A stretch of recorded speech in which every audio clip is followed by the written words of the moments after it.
Olá, meus alunos, tudo bom com vocês? Torço sinceramente que sim. Vamos começar aqui mais uma das nossas aulas, no nosso canal, no YouTube. Vamos trabalhar hoje, é uma aula que a gente vai dividir em duas partes, é um pouquinho longa. Vamos trabalhar aqui a Era Napoleônica. Até agora a gente viu, em aulas anteriores, o período da Revolução Francesa. Para muitos historiadores, a Era Napoleônica é uma continuação da Revolução Francesa. Para outros, não, É um momento novo, singular na história da França. Isso depende das perspectivas, dos pensadores. A gente vai trabalhar aqui, então, hoje, a Era Napoleônica, tá? Que começa com o golpe do 18 Brumário, tá? Em 1799, na França, veremos, e se estende até 1815, tá bom? Colocamos aí uma imagem, Napoleão montado, seu famoso cavalo branco. Ele tinha uma peculiaridade, um interesse grande pela cavalaria. Então, a gente vai ver aqui como foram esses praticamente 15 para 16 anos de governo de Napoleão na França. Tudo começa com o golpe do 18 Brumário. É claro que Napoleão já vinha numa carreira militar meteórica anteriormente a isso. Ele já era um oficial, um general, um jovem general, que lutava na campanha no Egito. E com o golpe do 18 Brumário, que é um autogolpe, é um golpe da burguesia, que faz contra ela mesma e coloca no poder alguém que ela entende que a representaria bem no poder. E esse alguém era Napoleão. Um jovem militar, teve uma carreira muito rápida no oficialato francês, estava lutando uma batalha no Egito, numa incursão no Egito, ele é chamado para assumir o governo. Tá? Então, a alta burguesia francesa, que já vimos em outras aulas anteriores, os girondinos chamam Napoleão para representá-lo no poder. Tá bom? Então, o que a gente vai ver é a consolidação das instituições burguesas, da alta burguesia na França da época de Napoleão. Muito bom. A gente vai dividir o nosso estudo em 3 etapas, para ficar mais fácil e didático para todos nós.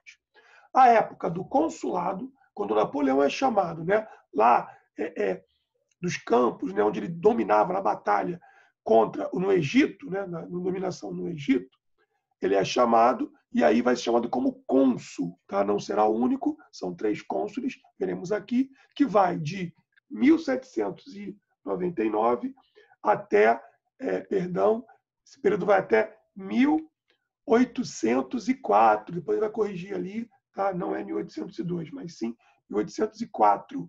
O período do Império Napoleônico, que vai de 1804 até 1814. E depois o governo dos 100 dias, tá? Que dura basicamente 100 dias no retorno de Napoleão, depois que ele foge do seu exílio na ilha de Elba, no mar Mediterrâneo. Tá bom?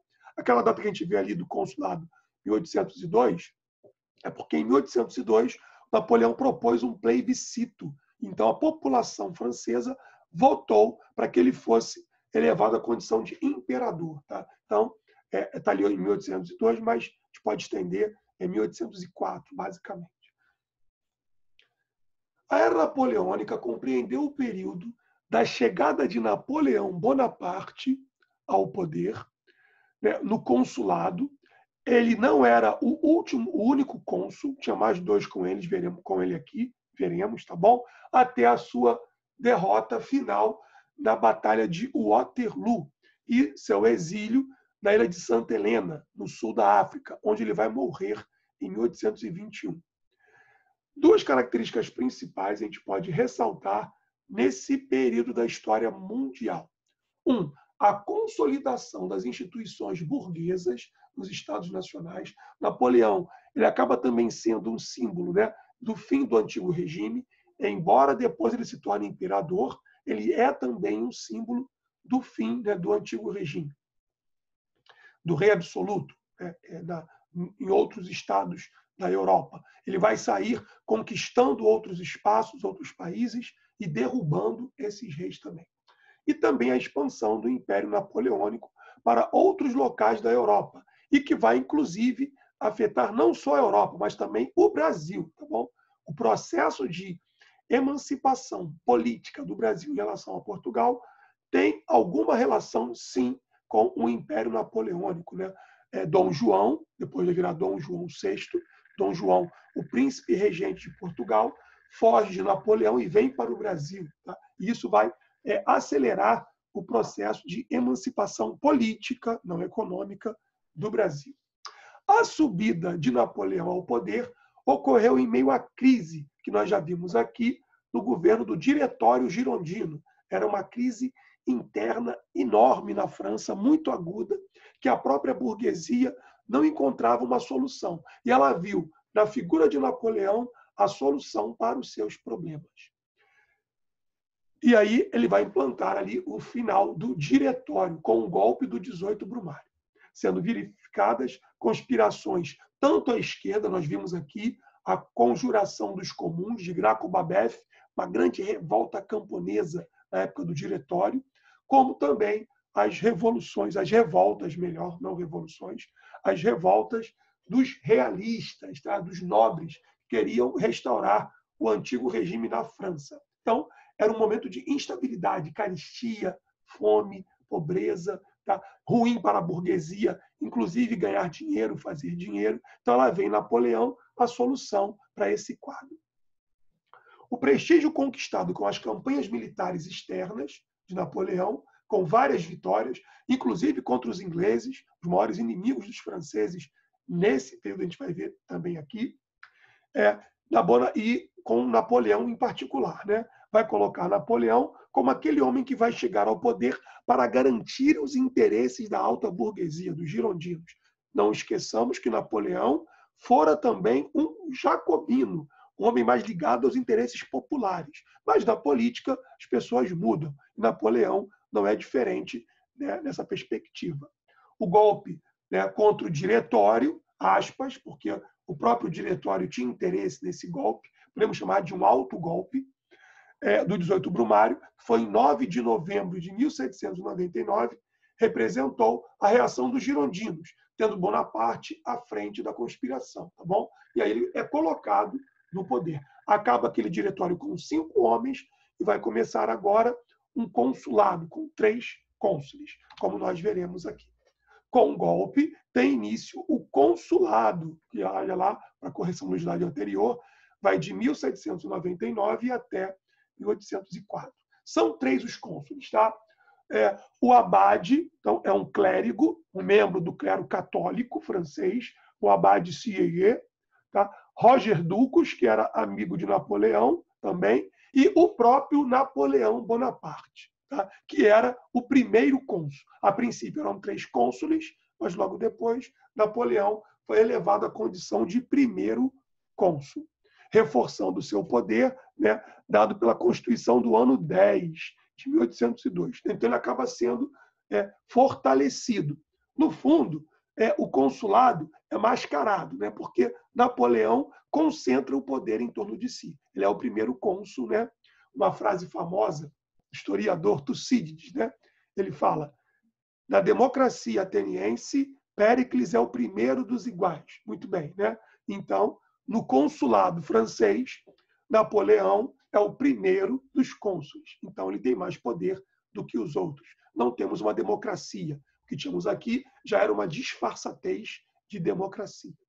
Internamente, o objetivo era reorganizar a economia. Aquela crise toda da época do Diretório não servia aos interesses franceses, da sociedade, e organizar novas instituições burguesas. Não nos enganemos, Napoleão é um representante dos interesses da burguesia, criando, o objetivo era a estabilidade do país, né, dentro da França. No plano econômico, uma das principais medidas de Napoleão foi a criação do Banco da França, para controlar, né, a cunhagem, a produção de moedas, para organizar a economia. E Napoleão, né, embora fosse um militar, e não temos nenhuma garantia que o militar vai ser um grande economista, Napoleão, a princípio, foi um grande economista na França, sim.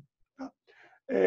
Ele conseguiu atender os interesses da alta burguesia, também ainda controlando o povo. não esqueçamos que ele é um homem que vinha das camadas populares. Ele não era de uma família rica, teve uma ascensão meteórica na sua carreira militar. Então, o povo também via nele, o povo pobre, mesmo os sans-culottes, um grande representante, né, dos seus interesses também.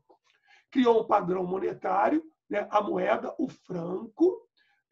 Ele fez uma grande reforma educacional, buscando unificar a educação francesa. Napoleão pensa assim, né? Como é que eu posso governar bem a França se eu for cercado por ignorantes? Eu tenho que desenvolver uma educação de qualidade no país. E Napoleão vai promover isso na França também. A criação desse banco possibilitou o controle do processo inflacionário. Napoleão também vai organizar, segundo os interesses burgueses, um código civil, tá? Um código dizendo o que se pode, o que não se pode. Por exemplo, Napoleão vai proibir as greves. Ele faz uma política que é geradora de empregos, ele tem essa preocupação, essa política é bem sucedida, por isso a sua grande popularidade no início, tá, do seu governo, né, da sua era, mas ele agrada também a grande burguesia, proibindo, por exemplo, as greves. As greves, no Código Napoleônico, ele vai fazer um código de leis, é o Código Civil, ele proíbe as greves. Então, ele gera empregos, agrada as camadas populares, mas proíbe as greves, agrada a burguesia, né, sobretudo os girondinos, que o levaram ao poder. Né? Bom, inspirado no direito romano, ele vai buscar essa relação, né, da grandiosidade do Império Romano para poder espelhar a grandiosidade do que ele queria fazer como Império Francês. Bom, ele vai garantir a liberdade individual, porém, ele controla todos os jornais, ele cala a oposição. Os jornais que faziam a oposição a Napoleão são empastelados, são fechados. Então, ele permite a imprensa, mas a imprensa que seja favorável a ele. Né? Aliás, Napoleão é que vai usar o termo ideologia, tá? Descaracterizando, de certo modo, a própria palavra ideologia. Ele chama de ideólogos aqueles que eram seus opositores, eram aqueles que tinham interesses políticos. É óbvio que o Napoleão, claramente, vemos aqui, também tinha seus interesses políticos. Tá? Ele vai garantir a propriedade privada, interesse da burguesia francesa, né? E o código não garantia direitos ao trabalhador assalariado, tá bom? Ele cria empregos, porém, ele não dá direitos trabalhistas, de fato, ao próprio trabalhador. Ele proíbe greves, como vimos aqui, organização dos trabalhadores em sindicatos, por exemplo, né? Além de restabelecer a escravidão na colônia. Vejam que coisa séria. Durante o governo jacobino, 1793, 1794, foi proibida, né, foi abolida a escravidão nas colônias francesas. O Napoleão vai restaurar a escravidão das colônias da França. Muito bom. Inclusive, a gente depois vai ter uma aula aqui discutindo a questão, né, do Haiti, como o Haiti foi solapado pelos franceses na época de Napoleão. Porque o Haiti vai ter um governo comandado por negros, que vão fazer uma revolução negra, tá? Que vão transformar e tomar o poder no Haiti. E claro que isso não agradou Napoleão de maneira alguma. Napoleão fez uma reforma no ensino, como já vimos, criou seus liceus, ele procurou formar uma escola pública de qualidade na França. E isso, temos que admitir, ele fez e fez bem. Isso estava inspirado nos modelos lá da filosofia de Jean-Jacques Rousseau, tá? Na prática da convenção dos jacobinos de Robespierre, Danton e etc., lá na época da Revolução Francesa. Vai fazer uma política também, né, e organização do direito francês, tá? E também as técnicas navais. Embora a França, à época de Napoleão, fosse a maior potência europeia do exército, tá bom? Das tropas de chão, militar, infantaria. A maior marinha continuava a ser, veremos aqui, a Marinha Britânica. A relação com a Igreja Católica, né, foi realizada com uma concordata, ele faz um acordo com o Papa Pio VII, pacificando essa relação com a Igreja, porém, ele vai dizer, a Igreja, né, católica, a religião católica, tem a maioria dos franceses, mas não é a religião oficial da França. O que, na verdade, Napoleão quer fazer é controlar a igreja também. Está dizendo o seguinte, ó, quem manda na França sou eu, não é o clero, não é a igreja. Então, ele submete a igreja, embora ele se comprometesse a pagar o salário dos membros do clero. Mas ele indicava, por exemplo, os padres que chegariam à condição de bispo. Ele indicava os padres para o bispado e, então, o Papa fazia a escolha daqueles que seriam elevados à condição de bispo dentro da hierarquia da Igreja Católica. Ou seja, Napoleão, ele também fomenta, né? Ele dá algum poder à igreja, ele paga os salários, etc., permite que o clero professe a fé católica livremente na França, o que chegou a ser comprometido na época da Revolução Francesa, mas, ao mesmo tempo, ele controla, né? Se ele indica quem vai ser bispo, esses bispos estão comprometidos também, de certo modo, com o próprio Napoleão. Era o interesse do Napoleão também.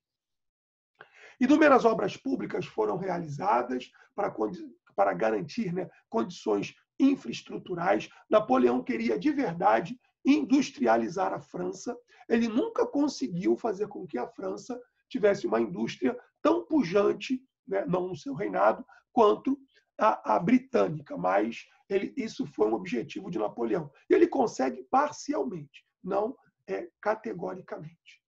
Napoleão, com todo esse apoio, né, pôde conseguir a vitaliciedade, né, do cargo. E aí ele vai se tornar imperador.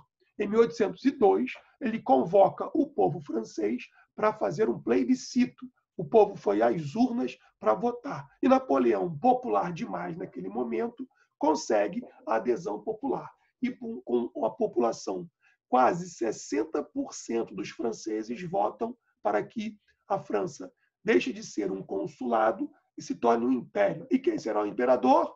Obviamente, Napoleão Bonaparte, né? E aí ele vai virar o imperador. Porém, ele não é um imperador nos moldes daquela monarquia antiga. Ele vai ter uma coalizão, né, dos exércitos, do alto oficialato, né, dos militares. Ele também vai ter um apoio da burguesia, da grande burguesia, sobretudo bem dos banqueiros, né, dos industriais franceses, e da antiga aristocracia. A antiga elite aristocrática está junto também com Napoleão, tá bom? Muito bom. O Império Napoleônico era a consolidação das instituições de poder da burguesia, como a gente já viu aqui em outros slides. E aí a gente vai ver aí o momento, né, da coroação de Napoleão Bonaparte. Em 1804, Napoleão e sua esposa, a gente pode ver aqui na imagem, né, Josefina. Ali à frente também vemos ao lado, né, temos aqui o Papa, vejam aqui o Papa, né, atrás de Napoleão. É o Papa Pio VII. Ele viajou a Paris para a coroação de Napoleão. O que se diz é que foi combinado, mas, combinado ou não, o fato é que Napoleão tira a coroa da mão do Papa e ele vai fazer a sua autocoroação. E depois ele coroa também a sua esposa, Josefina. Bom, isso quer dizer que Napoleão está deixando claro, tá, para a sociedade e para a igreja: quem manda sou eu. Quem manda, em última instância, o poder é meu. Reparem aqui na ilustração como é que ele busca também uma inspiração com o antigo poder dos romanos também, tá? Pelas imagens. A expansão do Império Napoleônico causou enormes atritos com os demais países europeus. Quase todos tinham ainda os seus reis, né, do antigo regime. Né? A Maria I, por exemplo, em Portugal, e o seu filho, que é o príncipe regente, Dom João, já que ela acabou perdendo a razão. E aí Dom João acaba sendo o príncipe regente. É o príncipe que governa. Mas Napoleão intimida todas essas cortes, tá? Quer seja nos Países Baixos, quer seja na Prússia, quer seja nos reinos italianos. Napoleão invadiu os reinos italianos, tomou os estados papais, inclusive, tomou aquela região da Áustria, toma Portugal, toma a Espanha. Então, Napoleão ele vai, no seu império, formar um exército poderosíssimo. não toma a Inglaterra. Mas a Rússia, num primeiro momento, ele também tomou. Tratado de Paz de Tilsit, que nós já voltaremos a citar aqui. E o temor era explicado pela velocidade com que os exércitos de Napoleão realizavam suas conquistas, como nós citamos aqui. Né? Porém, em 1805, em Trafalgar, Napoleão sofreu um revés, uma derrota naval para os ingleses. O objetivo de Napoleão era sufocar a economia britânica, tomar a Inglaterra, né? E aí a França seria a maior potência do mundo. Mas ele foi derrotado, né, pelo almirante Nelson em 1805. Muito bem. E diante disso, Napoleão vai fazer várias expedições militares bem-sucedidas, como a gente comentou aqui, né? Na Itália, na Holanda, na Bélgica, na Espanha, depois em Portugal, na Rússia, na Prússia e etc. Ele tirava os governantes locais e, por vezes, colocava os seus próprios parentes. Ele fez, por exemplo, isso na própria Espanha. Essa expansão levou à disseminação na Europa dos princípios liberais franceses. Então, ele acabava com os reis do antigo regime e botava um novo modelo, né? Que ele está ligado ao império de Napoleão. Mas o império agora está a serviço da burguesia. Então, não é a mesma coisa. Há uma mudança substancial nessa situação imposta por Napoleão à sua época, né? Em substituição ao antigo regime. Em 1806, já que Napoleão não conseguiu vencer a Inglaterra por mar, na Batalha Naval de Trafalgar, Napoleão vai impor o bloqueio continental. Isso é tema mais do que recorrente em concursos vestibulares para vocês. O que o Napoleão fez, basicamente? Já que ele não conseguiu vencer a Inglaterra por mar, e ele ciente, né? Não esqueçamos que a Inglaterra é uma ilha, tá bom? Separada da França pelo Canal da Mancha. Então, ele não conseguiu vencer por mar, porque ele pensou, eu vou asfixiar, eu vou sufocar a economia britânica. Como? Proibindo todos os países europeus e também as suas colônias. Isso implica Portugal não poderia fazer comércio com a Inglaterra e o Brasil, colônia de Portugal, assim como Angola, Moçambique, etc., também não poderiam fazer comércio com a Inglaterra. O objetivo é, já que a Inglaterra é a maior economia, né, industrial do mundo, se a Inglaterra não tem as matérias-primas, ela não pode produzir bens industrializados. Além disso, se a Inglaterra está bloqueada economicamente da Europa, ela também não vai ter para quem vender. Ora, se a Inglaterra não tem matérias-primas para produzir produtos industrializados, que era o maior país industrial do mundo na época, a Inglaterra. Se a Inglaterra também não tem para quem vender os seus bens industrializados, a economia britânica vai ficar sufocada. E aí, Napoleão poderia invadir e vencer os seus inimigos, tá bom? A gente fala aqui, por vezes, Inglaterra e também a gente fala dos britânicos, tá? A gente fala Commonwealth, vai formar o próprio Império Britânico, tá? A Inglaterra é o país em si. A gente fala de Escócia, quando a gente fala também da Irlanda, ligada à Inglaterra, quando se fala também da própria Austrália, nós falamos aí no Commonwealth, então é diferente, tá bom? Então, só para a gente poder diferenciar quando a gente fala de Inglaterra, tá? E também do Império Britânico. Não é exatamente a mesma coisa. A Inglaterra conseguiu novos mercados. Por quê? Dois países, basicamente, furaram o bloqueio continental. Então, o bloqueio de Napoleão, ele deu certo no primeiro momento, mas posteriormente não. Vejamos aqui. Portugal foi muito pressionado pela Inglaterra. Nós sabemos que Portugal tinha dívidas gigantescas, né? Economia comprometida com a Inglaterra. E, mediante a pressão inglesa, Portugal abre os seus portos para os produtos britânicos. Pior, depois, vai abrir também o Brasil, a sua maior colônia, para os produtos britânicos. Então, a Inglaterra vai ter uma válvula de escape para vender os seus produtos. Quando Napoleão invadiu a Rússia, no primeiro momento com vitória, tá? Impõe à Rússia o Tratado de Tilsit. E por esse tratado, os russos se comprometeram a também não comprar produtos britânicos. Todavia, mais tarde, como a França não tinha ainda uma indústria pujante o bastante para atender esses mercados que a Inglaterra não podia atender pelo bloqueio, a França acabou abrindo espaço para que a própria Rússia furasse o bloqueio, né, e pudesse fazer comércio com a Inglaterra. A Rússia vendia grãos, né, muitos grãos, para a Inglaterra e comprava produtos industrializados, né, da própria Inglaterra. Então, o bloqueio não funcionou. Basicamente porque Portugal e Rússia furaram o bloqueio. Indignado com isso, Napoleão vai fazer as suas campanhas punitivas, tá bom? Campanhas de retaliação. Ele vai invadir a Espanha, ele vai invadir Portugal. O reino de Portugal não ficou, a corte de portuguesa não ficou para poder fazer oposição a Napoleão. A corte portuguesa fugiu para o Brasil, né? Embarcou em navios protegidos pela marinha poderosíssima britânica e fugiu para o Brasil. É claro que essa fuga também vai significar um comprometimento de Portugal maior ainda em relação à Inglaterra.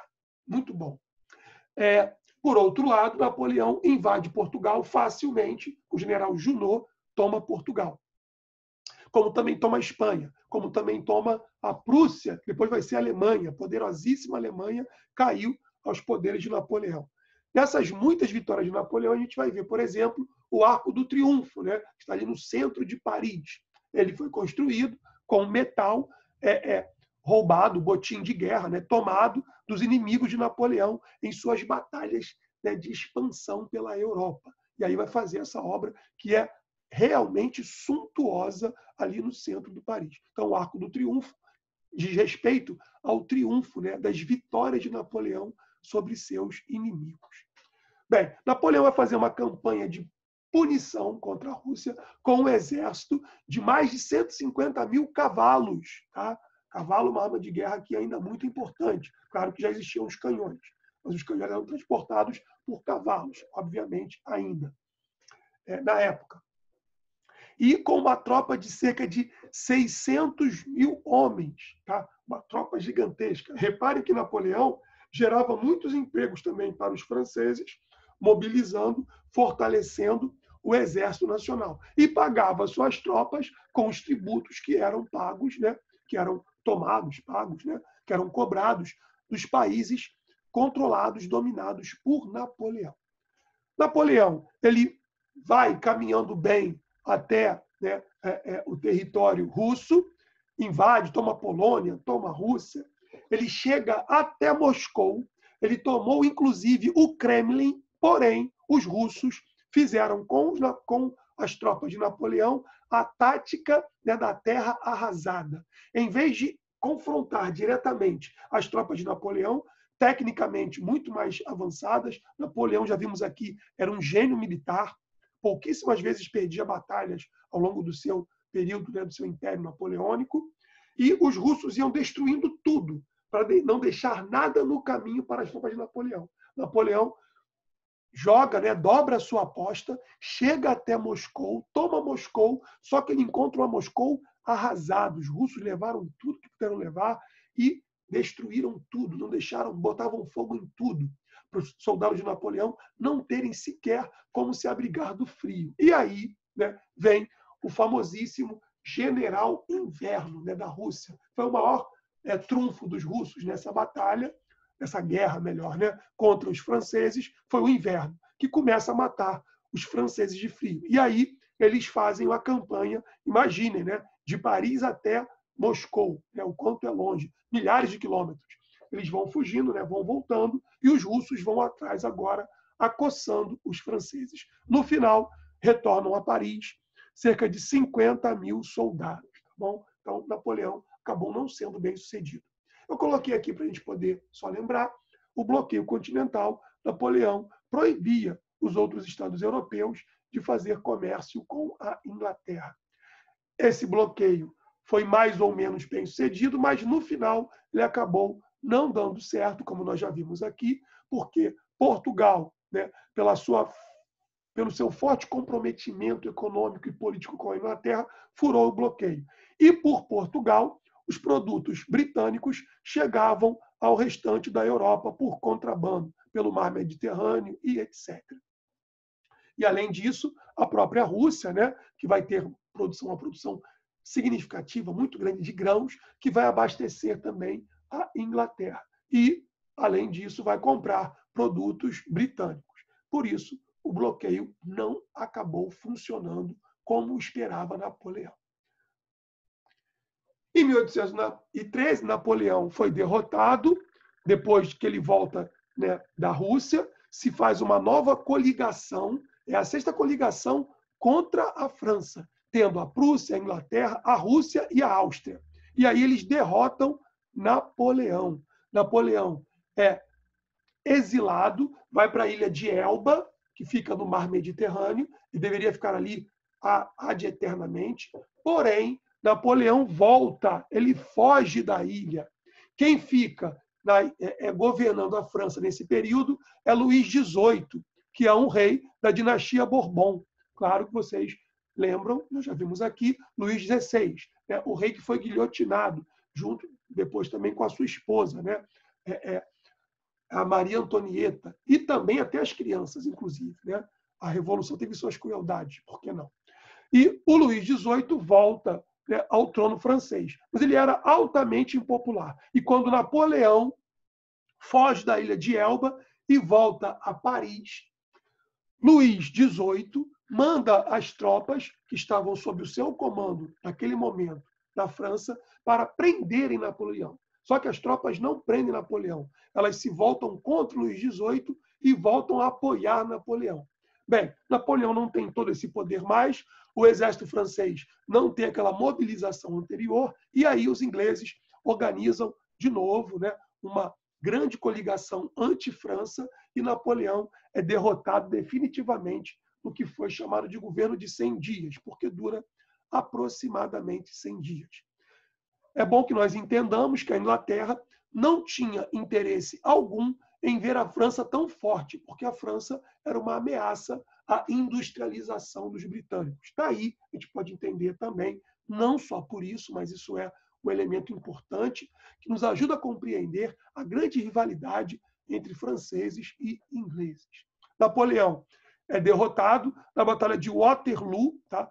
Em território holandês, é a derrota definitiva de Napoleão, e ele é exilado agora na ilha de Santa Helena, no sul da África, onde ele vai morrer em 1821. O objetivo dos ingleses era apagar Napoleão da história, o que realmente é impossível. A gente viu aqui, né, nessa aula, em que nós tentamos passar para vocês um pouco desse período napoleônico.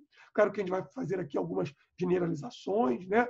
A gente passa por alguns momentos de maneira muito rápida, mas Napoleão foi muito importante na história do mundo ocidental. Ele transforma os interesses burgueses, ele se consolida no poder com a figura de Napoleão. E depois que Napoleão é derrotado, vai se tentar restaurar o antigo regime. Mas depois do período napoleônico, não havia mais espaço para os antigos reis absolutos naqueles moldes tradicionais, como se existia, né, antes no antigo regime. Não dá mais, porque Napoleão ele consolida o poder da burguesia. Bom, sobre a história de Napoleão, a gente pode depois até fazer uma outra videoaula e contar um pouco da história dele, tá? E até entender como ele foi morto. Algumas hipóteses, uma delas diz que ele foi envenenado por um dos seus oficiais que viviam com ele na ilha de Santa Helena. Pelo que parece, Napoleão teria tido um caso, né, amoroso. Ele já tinha perdido sua esposa, Josefina, que a gente comentou aqui na aula.